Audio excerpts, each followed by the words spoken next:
Let me tell you, look, where I'm from the border of Mexico.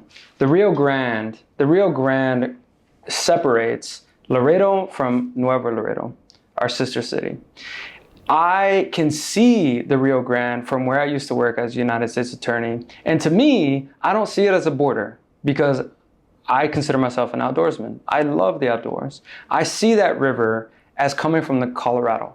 It's the Colorado, it is the, right, the whole like conglomeration of a bunch of different rivers flowing into all the way out to the bay. Right. And so when I see that as this beautiful natural border, right? We can call it a border. It's a natural border that it's not a straight line because there are no straight lines in nature. And Trump has the power, where he had the power to put a fence up along that border. As an assistant United States attorney, as a former assistant United States attorney, I can tell you that fence wouldn't have done shit to placate or to mitigate the drug trade. Nothing. As a United States attorney, 90% of my case, I can't even think of one case that didn't come through the port of entry, through the bridges. All of those cases came through 18-wheelers. I don't think people understand how much traffic comes through my hometown of Laredo, Texas. We were at one point, I don't know if we still are, the biggest land port in the United States. That means thousands of people, of trailers, of 18-wheelers, of goods are coming through our border. It is so easy to hide drugs in all of that. Most of the cases that we got at the border when I was a United States attorney were because we got a tip, not because of some incredible investigation or hunch or x-ray at the border or anything. It was because we got a tip that a smuggling attempt may be happening.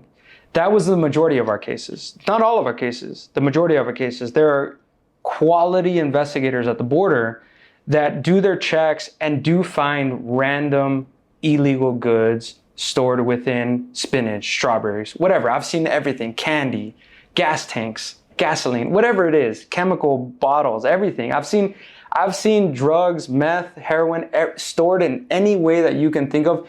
If those individuals that stored that drugs applied their knowledge to legal means, they would be Newton. They would be the founder of Newton. I'm telling you, these individuals have ingenious ways of sneaking drugs across the border.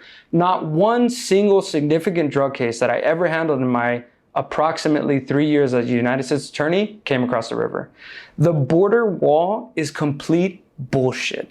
It wouldn't even account for the prohibition or the prevention of 1% of the drugs that come across our country. Now, you want to talk about smuggling of humans, different story. It would prevent or slow down the smuggling of humans. But the cost of that, as an outdoorsman, as someone that appreciates nature, the cost of that is that leopards would die, right? The pumas would die, bears would die. All of these animals would die at the cost of an individual trying to prevent the immigration of individuals that are building this country. And it's bullshit. It's a political point. The border wall was complete bullshit. And I really need that established as a former prosecutor. This whole propaganda about the drug war, I don't care what a Border Patrol agent says. I don't care what an HSI agent says. They know that most of the drugs comes hidden in goods, in legal goods, right? In the 18-wheelers. It's not going to prevent the drug war. It's not. Will it prevent trafficking of persons? It'll slow it down. But they will find a way. They will find a way to come across this border because there's a demand.